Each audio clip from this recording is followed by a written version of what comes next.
I wasn't planning on building this roof rack yet, but plans are meant to be laughed at. On the bright side, if I build it now, I won't have to use a ladder to build it later. Hey Garage Fabbers! We are pausing Mark's bed build to play with the Blueberry a little. If you're not familiar with it, it's a Yaris I picked up for $500 that I planned to lower, drive to work, and save some gas in the process. For some reason, I asked you guys if I should lift it or lower it. The majority said lift it. I said, what the fuck? I found this picture on the internet, and there went the fuel efficiency. That's okay though, because I've stopped driving to work. MaXpeeding Rods contacted me not long ago and asked if I could use a pair of their new off-road lights on something. No, but I've got something I could use 6 of them on. The Yaris was supposed to be on the back burner with the stove turned off, growing mold, but MaXpeeding Rods sent me 3 pairs of lights, and so here we are. The rack is a simple design.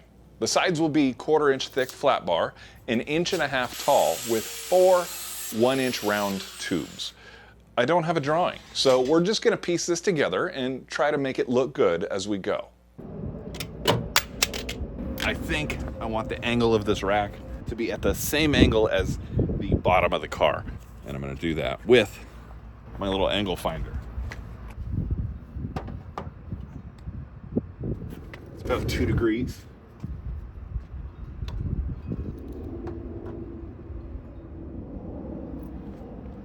That's 2 degrees. Stand back and see what it looks like.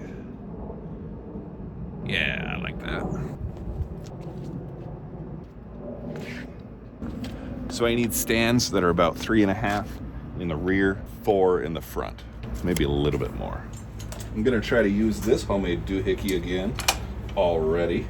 So I've got this little 1/4 inch wide by 1/2 inch flat bar that fits perfectly in that channel. Well, almost perfectly, because that channel has a slight curve to it. So I'm gonna see if I can put a little curve in this little bar using the tool we made for fenders. A few people mentioned that I need to make a drive wheel, either on these bottom wheels or the top wheels. Amazing idea. I'm definitely gonna do that. I'm not gonna do it right now though.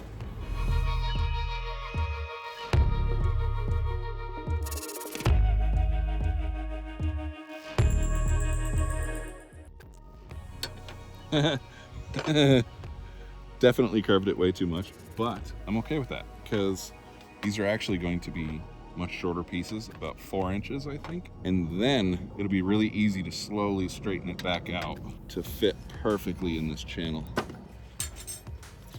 All right, we got 20 1/4. So we'll do 10 1/8.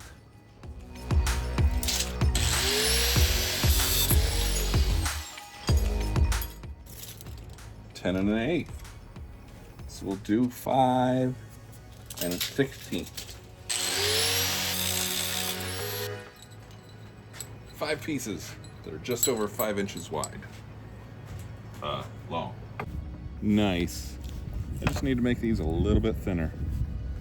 I'll just put them all together and hit them with a flap disc. Shave off maybe a 1/16 of an inch.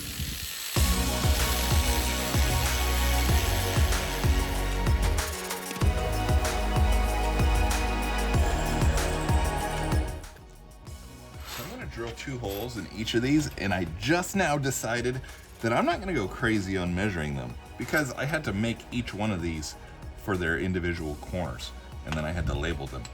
This one won't fit in any other spot than the left front location, so there's not really any sense in spending a lot of time locating the holes. I'll just eyeball center and I'll put it close to the end. And what that'll do is it'll make it so I can't accidentally put them in the wrong spot, because I'm guessing my holes won't be in the exact same spot unless I get really lucky.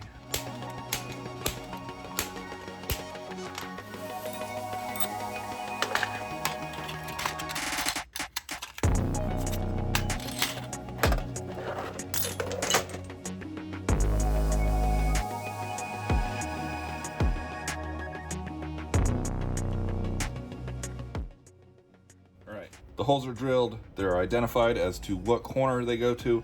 It's just time to mark and drill for the riv nuts.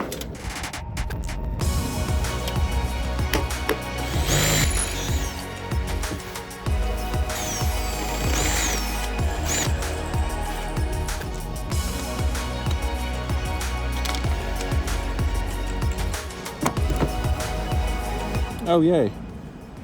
My rib nut setter won't fit in that channel, so I gotta modify a tool again. That's cool.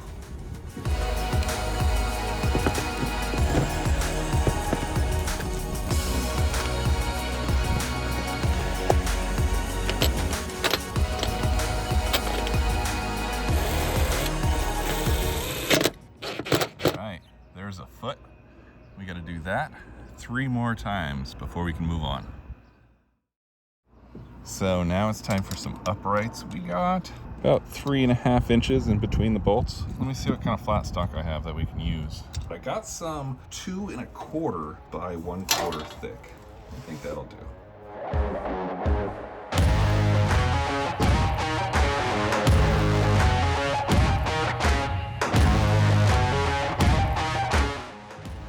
The holes I'm cutting into these upright pieces aren't just for looks this time. I don't have a press brake yet, so the holes will make it easier to bend them precisely where I want them bent. Why do I want them bent? I don't know, because this looks weird.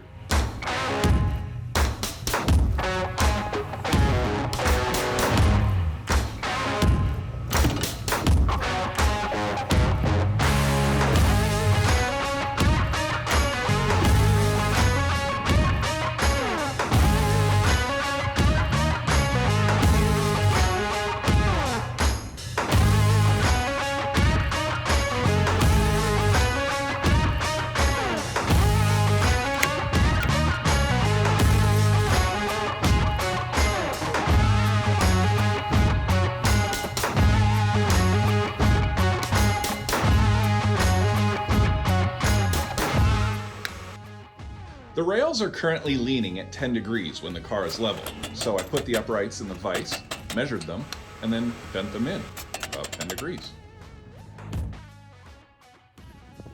This rack is going to be really weird. The drip rails are curved, which is causing the side rails of the rack to curve, and the front of the roof rack is like 6 inches wider than the back. It's got like some weird shape. So I have a really bad feeling that if I try to assemble this off the car, there's no way these holes are going to line up when I try to remount it to the car. So I think the only way that I'm going to be able to properly assemble this thing and still have it fit is to at least do the majority of the welding on the car. And I've got this really weird mental issue where I don't want to use my expensive materials, even though that's what I bought it for in the first place. So why did I buy it if I'm not going to use it? And right now I'm talking about the 3M weld paper that I put on the glass to keep the weld spatter from completely destroying the windows. That's frustrating. I was always told that whenever you weld on a car, you should disconnect the battery. It will lessen the chance that you can fry the ECU in the car, which could be pretty expensive, but I taped the whole damn car shut.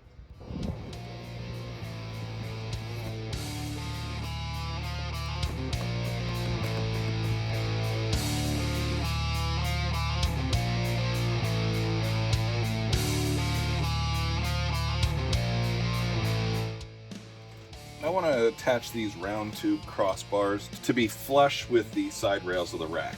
I want to experiment with something I think is going to work pretty well.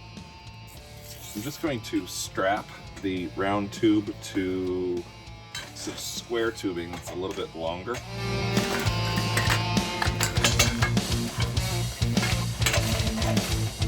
Time to clean up the bench.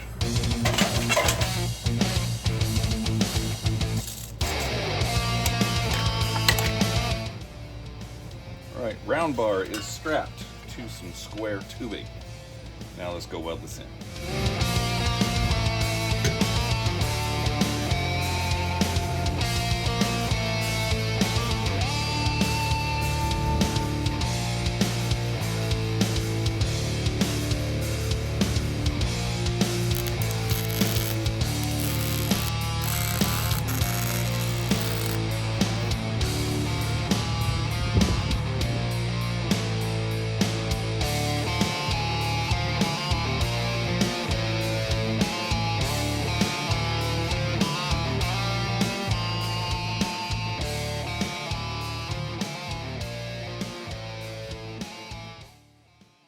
there's a little change in plans, which won't mean a whole lot to you because I didn't really tell you what my plans were in the first place, but now I will.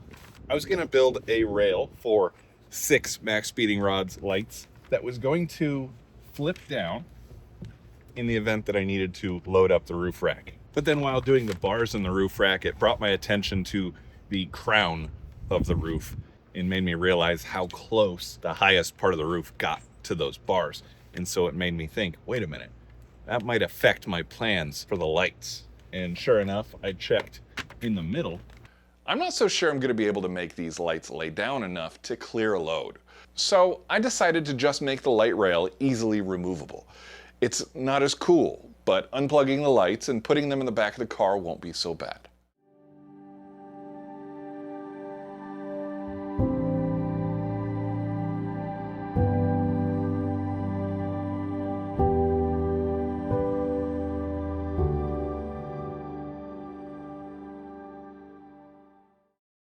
I hate math, so I'm going to be rushing through this, and I apologize if it gets confusing, but man, it just bores the heck out of me, so I want to spend the least amount of time on it as possible. I have 6 of these lights from MaXpeeding rods that I'm going to try to cram onto this light rail. So I have to figure out where each one of these holes for this mounting bracket are going to line up if I want 6 lights on this rail. I've set the lights apart about where I think I want them. That places the mounting bolt holes at about 6.5 inches. I'm doing 6 lights. I need the space between the bolts. And since there's 6 lights, there's going to be 5 spaces between 6 lights. Does that make sense? 6.5 times 5 is 32.5. So I can start by seeing if that will even fit on this rail. I'm just approximately centering 32.5 inches, and it looks to me like these lights will fit just fine at 6.5 inches between the mounting bolts. So I'm going to map this out by first finding the center of this rail. I'm going to do that by measuring the entire width of the rail, which is 41. Half of 41 is 20 and 1/2. This is the center. I like to measure from the other side just to make sure that I didn't make a math error. Like it was off just a little bit, but now I made my line bigger. So this is the center of this rail. Now I need to find the center of 32.5, which is 16.25. So I'm gonna line up 16.25 with my center mark. I'm gonna mark one edge. This should be a bolt mounting hole. And then on the other end, 32.5, this should be the last mounting hole. The center is not going to be a mounting hole because with 6 lights, there's not going to be a light in the middle. So what I need to do is, if I split 6.5 in half, that's 3.25. I'll line up 3.25 with my center mark. I'll mark on the end, and then I'll mark 6.5. It's a 6.5 inch space. So this should be a mounting hole, and this should be a mounting hole. This I'm going to cross out to make sure I don't accidentally drill a hole there. Now I should be able to just measure over 6.5, and these will eventually line up. Line up this mark with 6.5 and mark the end. And now this should be 6.5 unless I did something wrong. 6.5 right there, that's perfect. Let's do it again over here. 6.5. Now this distance should be 6.5. Indeed it is. So this is a mounting hole, this is a mounting hole, this is a mounting hole. Now there's one more thing I'm going to add to make this even more confusing. We are looking at the back side of this light rail. This is the front, this is what we're going to see. The bottom of this angle iron is really close to the roof line. There's going to be a bolt going through this bracket and a nut on the bottom. There's not enough room for that bolt, and I don't want to see that anyway. So what I decided to do was create some spacers that I'm going to weld to the back side over here that the lights are going to sit on. So from the front, you will not be able to see the bolt hanging down. These don't have to be exact, so I'm just going to weld these on all willy-nilly right where our marks are. Once these are welded on, then I'm going to remark precisely where each of the holes need to be, drill it out, and then we can bolt on some lights.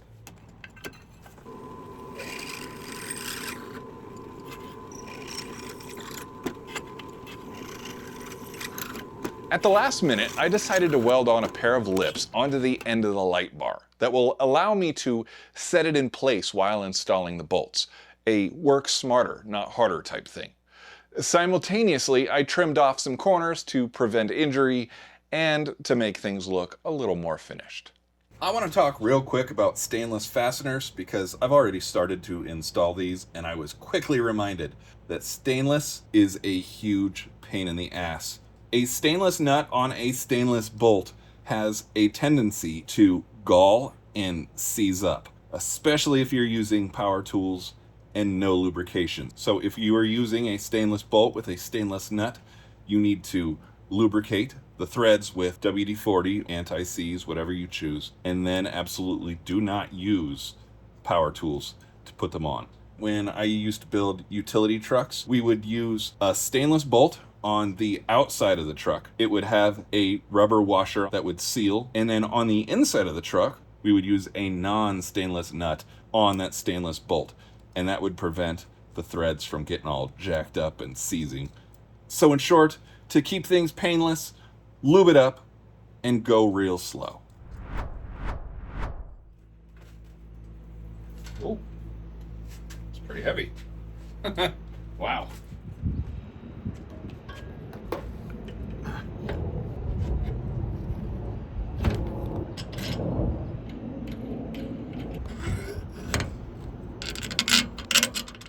This rack looks okay right now, but it's certainly not a showstopper, and it wasn't intended to be at this point. Anyways, I intend to use the hell out of this rack. I wanted it to be able to support a couple 100 pounds, and I wanted the rails to be able to withstand a heavy-duty ratchet strap. And yes, it's only held to the roof with 8 6mm bolts at the moment, but I will address that in the future before we load it up too much. But overall, this rack still looks like it was just assembled using a few pieces of metal that I had laying around, and that's exactly what it is. But if you didn't know, I'm kind of intending this car to be a visual advertisement for the channel around town. I want it to catch your eye, and I want it to look really good. So what I came up with is some low-duty or no-duty decorative plating that goes on the side of the rack that will not ever see a ratchet strap or a load. Its only purpose is to look good.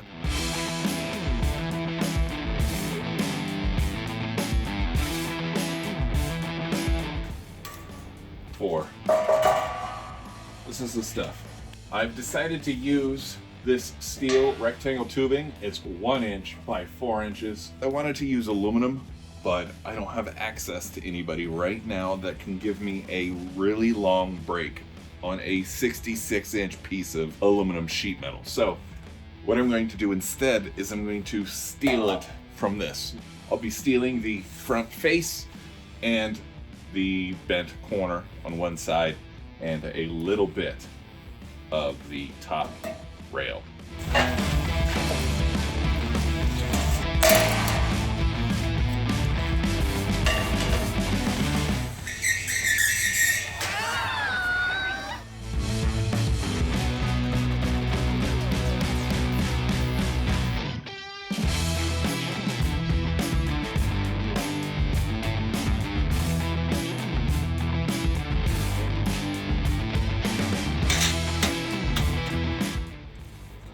The straight upper edge of the side piece is eventually going to be at the same level as the top of the existing rack, but I've added a 2-inch spacer. Position the side plate 2 inches higher than it needs to be, clamp it in place, and then I'm hoping that I can use this same size spacer to help me trace the contour of the roof onto this side piece. I think I stopped myself from making a mistake. If I used a 2-inch spacer like I was going to and drew my line, then when I cut this and I take out this 2-inch spacer in the back, it'll drop it 2 inches. The side piece will actually contact the top of the roof, and I don't want that. So instead, I realized I actually need to cut it a little higher than 2 inches. So I decided I could just use a square.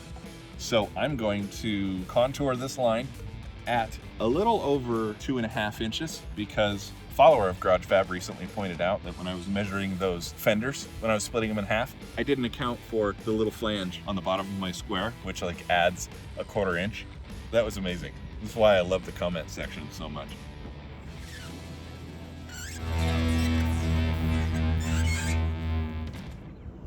It's cut that out, drop it down and see what it looks like. Nice. Nice. I want to put a string of dimple dies in this panel. I want them all centered, but the panel changes widths. So I marked the piece every few inches and then found the center of each of those marks. Now I can use a flexible something lined up on those center marks to draw a curve. This curved line is where I'll position the dimple dies. I'll space each of them out 1 inch, and I'll use smaller and smaller dies until I don't have any smaller ones. Before I start cutting the holes for these dimples, I think I'll add some dimension on the bottom edge with my bead roller.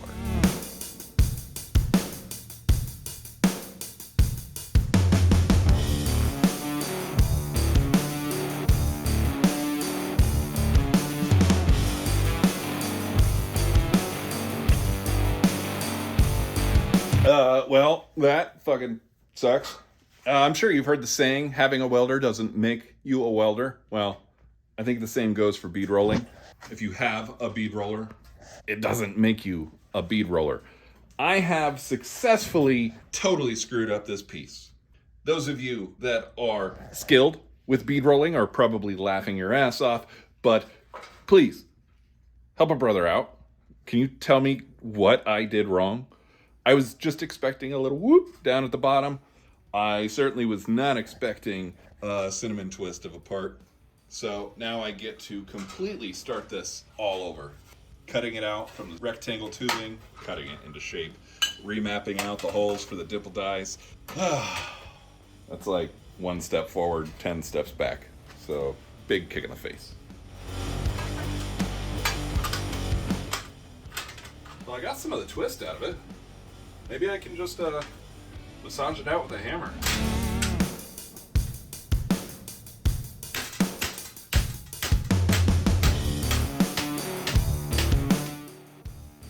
Yeah. Nice.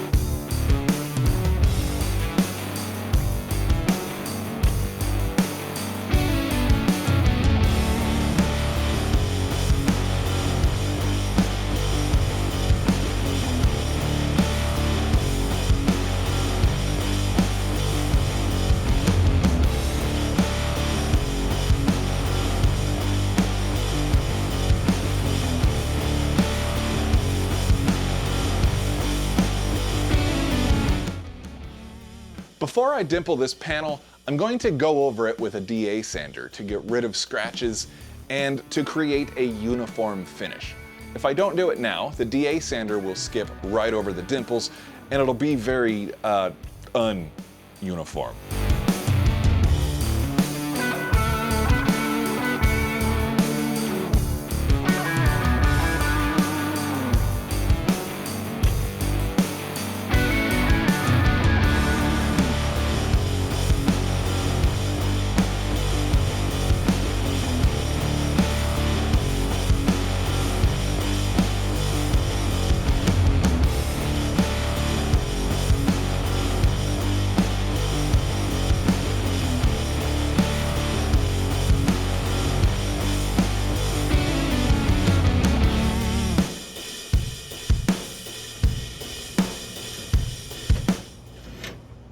I am extremely happy with this so far, but remember, I want to use this rack and I want to use it hard. And this is just sheet metal. I can't attach hooks to this. I don't want to attach hooks to this because I want it to look beautiful. So what I'm going to do is I'm going to attach this to the rack, but I'm going to space it out about 1 inch so that I got plenty of room for hooks and straps without ever touching the side plates. I want to attach 4 spacers, so I'm going to mark where I think I want the spacers, and I'm going to mark where I can't attach the spacers because I intend to screw this thing on from the back. So I won't be able to screw it on where any of these bars are. And obviously I can't attach a spacer where there's a dimple die, so I guess I should have drawn something else here since I used an X to say no there. I want a spacer here. I want a spacer here, and then 2 in the middle somewhere, maybe here and right here.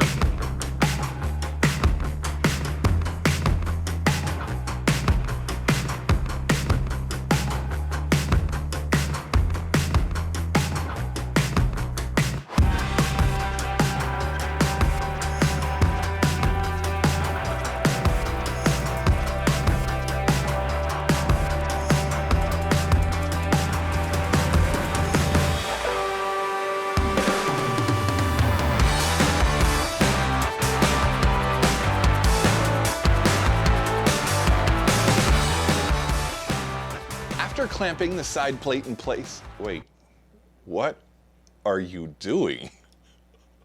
Anyway, this is where I attempt to plunge a drill bit deep into my chest cavity. I'm drilling through the sides of the rack and spacers simultaneously to make sure all the holes line up. JK, I'd have to drill through another 1/8 inch of steel before the bit could reach me. Unless, of course, the bit snapped and I perforated myself with a jagged, broken bit.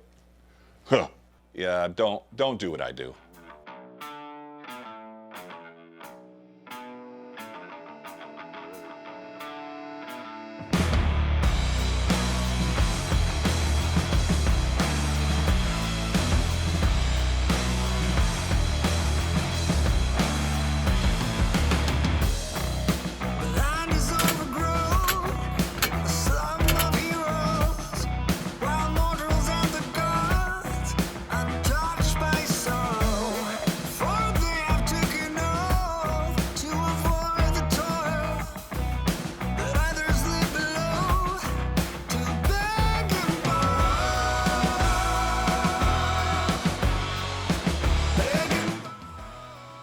The rack is 44 inches wide at the front, so I want this piece to have 2 bent sides that wrap around the front of the rack.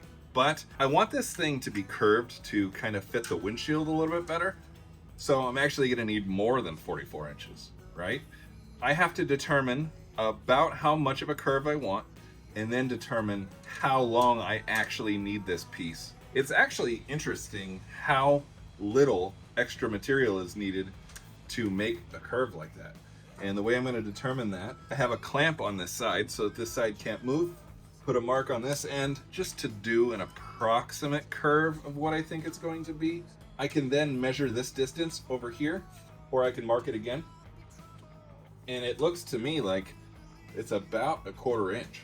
So 2 bends on either side of this at 44 1/4. So I'm going to find the center of this piece by measuring it first, which 54 1/4. Actually, that's exactly 10 inches more than the piece that I need. I need 44 1/4 and it's 54 1/4. So never mind, I'm not going to split it in half. I'm just going to mark it at 5 on one side. And that should be 44 1/4. And it is. All right, that was easy. I need 2 measurements off this rack for this front plate. The other one from the windshield up to the bottom of the light, which is a little less than 3. So we'll go 2.5.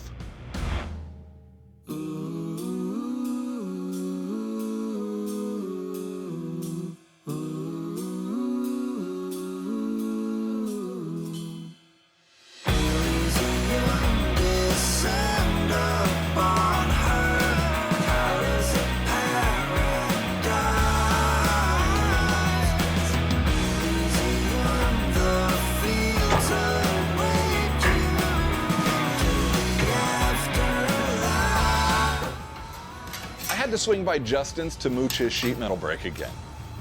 Maybe I should just get my own. Slam dunk brake. Hell yeah. Nah.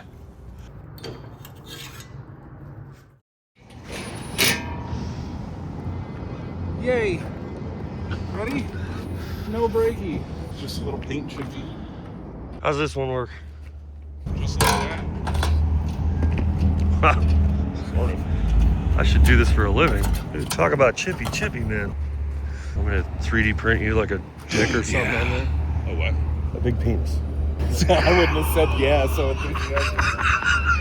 Hey, you want a giant dick? Yeah! Wait, what? Huh?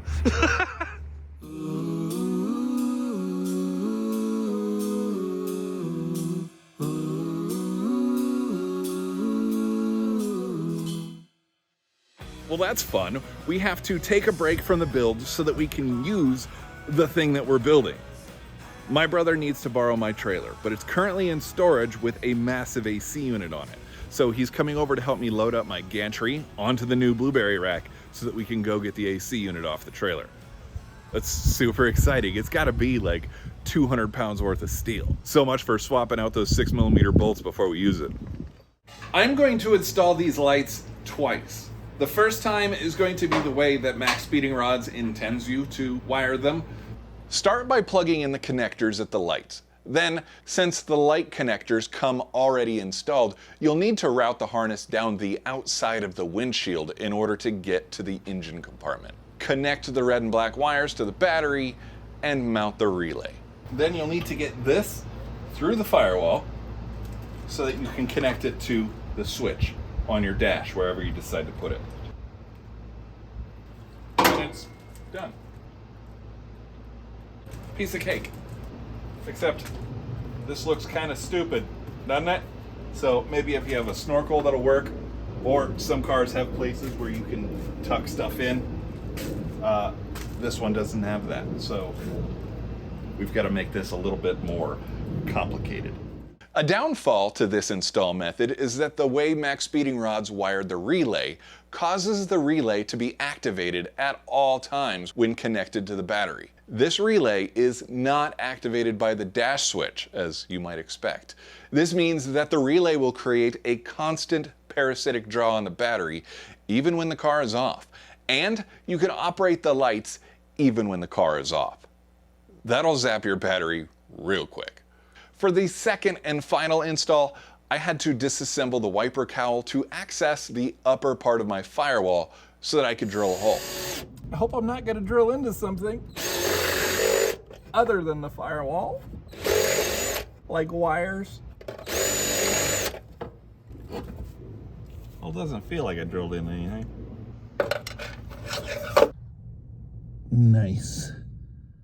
Because the watertight plugs come installed, I can't feed them through the firewall without cutting the wire. Ow, ow, ow, ow, ow, you're not supposed to do that. Oh. After cutting them, I can push them through the firewall and route them up to the roof along the inside of the A-pillar. This little loop is what causes the relay to be forever engaged. I'm cutting the loop to disable it. Then I'll run a wire from the relay signal side of this loop to a switched 12-volt source in an empty spot in the fuse block. Now the relay and the lights will only operate when the ignition key is on or in accessory mode. I gotta drill through my roof right now, but I don't want to drill through my headliner. So I cut a little piece of pipe, just a little bit shorter than the tip of my drill bit. So when the tip drops in, the drill stops.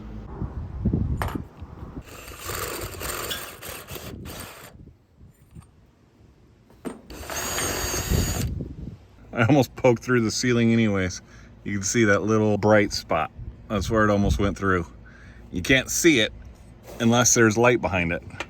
It's gone. No hole. Ah, crap. I'm only gonna have a hole when the sun's out. Well, the sun is literally setting behind me, so I'm not gonna have light for much longer. I have to get this car finished tonight, and I have to get the video out tonight, and you're not going to be able to see much longer. So I'm going to skip ahead real quick and tell you how I'm going to seal that hole in the roof because I don't think I'm going to have enough light to show you. I will be installing a grommet. This is a PCV grommet for a Toyota. I just love using these grommets for everything. Before I put the grommet in there, I will be coating it with this Toyota seal packing stuff. It's made for engines. It's basically a silicone sealant designed for super high heat and repetitive heating and cooling cycles. So I use this for everything, not just on Toyota engines. I've got a little piece of DOT airline for air suspension. I like to coat this with that sealant as well. and then press it into that grommet, and it gives us a really tight fit, both against the car and against the grommet. So even without the sealant, this is a super tight fit. I'm gonna run the wires through here, and then the last thing I'm going to do once the wires are in there, this is marine shrink tubing. It has like a hot glue inside. So once I put the wires in and I put this over the top, this shrink tubing will seal against the sheathing that's around the wires and also around this tube that's sticking up. So it's just going to be a tight seal on top of a tight seal on top of a tight seal. And even if this were to slip off, the water would have to get up to the top of this tube in order to leak inside. So that's how I like to do it. Let me know what you think and let me know what you do. And I'm gonna leave this guy in there tonight because it's starting to look like it's gonna rain. So I now have a fresh hole in the top of my roof. So I might be sticking a little plug in there and hoping that the car doesn't fill up with water overnight, huh? Well, it's not quite finished, guys, but I wanted to hook it up just enough so that you guys can see what it looks like before I have to sign off on this one. You will absolutely get to see the completely finished product soon, but I gotta call it quits on this one. You ready?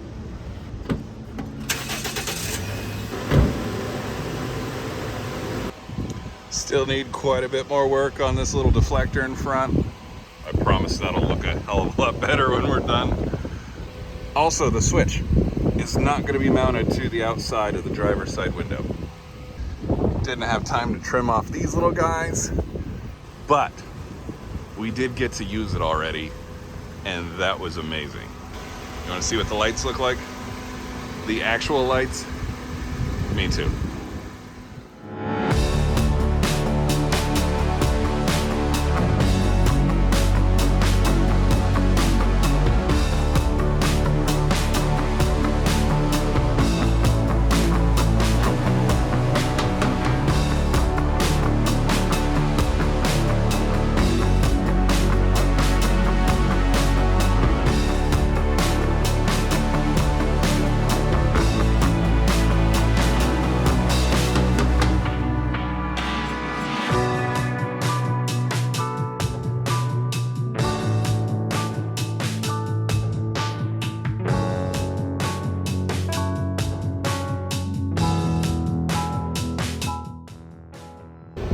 Oh, the wifey's home. You want to see him? Yeah. Oh gosh, babe. Right.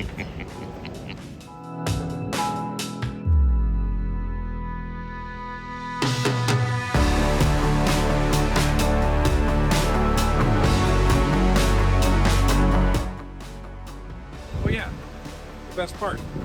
Remember when we cut that little loop at the relay? The relay actually shuts off now. If you want some of these lights from MaXpeeding rods and you want to help out GarageFab in the process, check the description. There's going to be some Amazon links, which would be super handy if you have an Amazon gift card, but I'm also working on getting an affiliates account with MaXpeeding rods because they have a lot of cool stuff. For those of you that have been following GarageFab for a long time, I have some huge news, so huge that I don't want to hide it at the end of a long video like this one. So it's getting its own dedicated video and it's coming out in just a couple days. You're probably already subscribed, but if you don't have your notifications turned on, you won't know the video came out. So click the bell, and until then, my friends, keep moving forward. What is it? You know, like every TV show's thumbnail where they're.